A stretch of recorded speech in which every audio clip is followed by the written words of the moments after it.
आज ह्या पत्रकार परिषदेत उपस्थित माझे पत्रकार बंधू आणि भगिनींचे आमच्या पक्षाच्या वतीने मनपूर्वक आभार। पत्रकार परिषद बोलवण्याच्या मागचं मुख्य कारण की कालपासून वसई विरार शहर महानगरपालिका असेल किंवा सर्वच नगरपालिकेच्या हद्दीमध्ये आचारसंहिता लागू झालेली आहे। 23 तारखेपासून उमेदवारी अर्ज दाखल करण्याची तारीख सुरुवात होत आहे। गेल्या अनेक वर्षापूर्वीपासून महानगरपालिकेमध्ये प्रशासकाचा काळ लागू होता। कळता न कळता ह्या प्रशासकाच्या काळामध्ये भारतीय जनता पक्षाच्या दबावाखाली पूर्णपणे महानगरपालिका चालत होती। ह्याच्या अगोदर गेली 35 वर्ष ह्या ठिकाणी बहुजन विकास आघाडीने सत्ता चालवली। बहुजन विकास आघाडीला जनता त्रस्त झाली आणि भारतीय जनता पक्षाला परिवर्तन म्हणून ह्या ठिकाणी पुन्हा सत्तेत आणलं। मात्र आताच्या घडीला वसईच्या जनतेला असं वाटते की भीक नको पण कुत्रा आवड अशी परिस्थिती निर्माण झालेली आहे। आणि ह्याच्याकरिता आता आमच्या पक्षाने निर्णय केलेला आहे की वसई विरार शहर महानगरपालिकेच्या हद्दीतील टोटल 115चे 115 जागा आम्ही लढवणार आहोत। आम्ही स्वतःच्या ताकदीवर सध्या तयारी केलेली आहे, कारण की ह्या दोन्ही पक्षाच्या विरोधात सतत जनतेच्या मुद्द्याला घेऊन रस्त्यावर उतरून रात्र दिवस न बघता वर्षाचे 12ही महिने 365 दिवस जे कोणी सत्तेवर येतील, शासन असेल प्रशासन असेल, ह्यांच्याशी संघर्ष आमचा चालूच राहिलेला आहे। मात्र ह्या आंदोलनांमध्ये आता नुकताच गेल्या महिन्यात महानगरपालिकेवर 5000 लोकांचा भव्य असा मोर्चा काढण्यात आला होता। जेव्हा वसईची कष्टकरी जनता रस्त्यावर उतरली तेव्हा महानगरपालिकेचे मुख्य द्वार बंद करण्यात आले आणि आम्ही लोकांनी भूमिका घेतली की आम्ही ह्या देशाचे मालक आहोत। आम्ही ज्यावेळी टॅक्स भरतो तेव्हा इथं बसलेल्या अधिकाऱ्यांना पगार मिळतो आणि ही अधिकारी वर्ग कोणाच्या दबावाखाली काम करतो। महानगरपालिकेचे गेट न जुमानता कंपाऊंडच्या वरून चढून आणि महानगरपालिकेच्या आतमध्ये घुसण्याची आम्ही हिंमत दाखवली आणि त्यावेळी वसईचे दोन्ही आमदार आतमध्ये बसलेले होते। मात्र जनता बाहेर रात्री 9 वाजेपर्यंत बसून होती। ह्या आमदारांना जनतेशी काहीच पडलेलं नाही, एकही आमदार समोर आला नाही आणि जनतेचे प्रश्न काय आहेत, काय मुद्दे घेऊन लहान लहान दूध पिते पोरांना महिला घेऊन बसल्या होत्या, कोणी समोर येऊन कोणाला विचारलं नाही। मागच्या रस्त्याने ही लोक पळून गेली।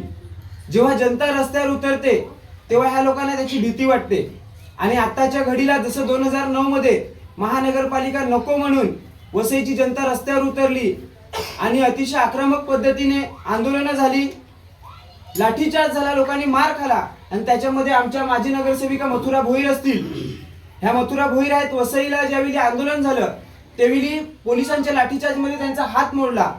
ह्या आमच्या सीताताई आहेत, अरुणा मुकणे आहेत, बाकीचे आमचे पदाधिकारी आहेत। या लोकांचा इतिहास आहे की वसई विरारच्या न्याय हक्कासाठी, सामान्य जनतेच्या न्याय हक्कासाठी सतत रस्त्यावर उतरून लढाई लढलेल्या आहेत। मात्र आताच्या घडीला आम्हाला ठामपणे असं वाटते की वसईची जनता ह्या सर्वांना कंटाळलेली आहे आणि आता तिसरा पर्याय हवा आहे। आणि तिसरा पर्याय म्हणून आम्ही आमच्या कम्युनिस्ट पक्षाच्या वतीने वसईच्या सर्व छोट्या मोठ्या संघटनांना व इतर राजकीय पक्षांना, छोटे मोठे ग्रुप असतील, मंडळ असतील किंवा इतर सर्व सामाजिक चळवळीतले कार्यकर्ते असतील, ह्या सर्वांना आम्ही आमच्या पक्षाच्या वतीने आवाहन करतोय की कालच आचारसंहिता लागलाय आणि आजपासून आपण तयारीला लागलं पाहिजे। तुम्ही सर्वांनी एकत्रित या, आमच्या सोबत या, वसईच्या जनतेच्या न्याय हक्कासाठी आपण खंबीरपणे उभे राहूया आणि जनतेला पर्याय देऊया। तिसरी आघाडी म्हणून आम्ही सक्षमपणे लोकांना पर्याय देण्यासाठी निवडणुकीच्या रिंगणात उतरणार आहोत। त्याच्यामध्ये वसईतील जे कोणी आमच्या सोबत येतील त्यांना आम्ही आमच्या सोबत घेऊ आणि खंबीरपणे जनतेचं नेतृत्व करू। ह्यांना विरोधी पक्ष म्हणून जाब विचारण्यासारखं आताच्या घडीला कोणीच राहिलेलं नाही। मला खात्री आहे की मागे सुद्धा ज्यावेळी आम्ही वसईच्या जनतेच्या किंवा पालघरच्या कष्टकरी जनतेच्या समस्यांवर जेव्हा संघर्ष उभा केला तेव्हा सुटल्या बाशिंगाला दुसऱ्या दिवशी मला 2 वर्षासाठी तडीपार करण्यात आलं। पुन्हा आम्हाला खात्री आहे की ह्यांच्या विरोधात बोलल्यानंतर, ह्यांच्या विरोधात संघर्ष केल्यानंतर पुन्हा तडीपारची ही लोक ताकद लावतील, परंतु आता आम्ही लोक शांत बसणाऱ्यातली लोक नाहीत। 2 वर्ष तडीपार भोगलेले, एवढ्या खोट्या नाट्या केशी भोगलेले लोक आहोत आम्ही. आता आम्ही वसईच्या जनतेसाठी आर के पारची लढाई लढण्यासाठी आम्ही उतरलो. एरवी आम्ही सतत जनतेचे प्रश्न घेऊन रस्त्यावर जर उतरत असतो तर मग आता निवडणुकीमध्ये सुद्धा आम्ही पर्याय देण्यासाठी खंबीरपणे उभं राहू. आणि आताच्या घडीला विरोधी पक्ष म्हणून ह्या सत्ताधाऱ्यांना जाब विचारण्यासाठी कोणीच उरलेलं नाही. आणि म्हणून आम्ही लोकांनी निर्णय केलाय, बाकीचे बहुजन विकास आघाडीची लोक असतील किंवा काही भारतीय जनता पक्षाची सुद्धा काही लोक आमच्या टचमध्ये आहेत, आमच्या कॉन्टॅक्टमध्ये आहेत, की ती लोक ह्या सगळ्या गोष्टीला त्रस्त झालेले आहेत. त्यांना नकोसं तिथे वाटतंय, परंतु त्यांना कोणी खंबीर पर्याय नाहीत. ती सगळी लोक आमच्या सोबत येतील आणि सर्वांना आम्ही आवाहन करतो, मग ते कुठल्याही पक्षाचे असो, कुठल्याही संघटनेचे असो, आमच्या सोबत या, आपण एकत्रित येऊ आणि वसईच्या जनतेला पर्याय देऊ.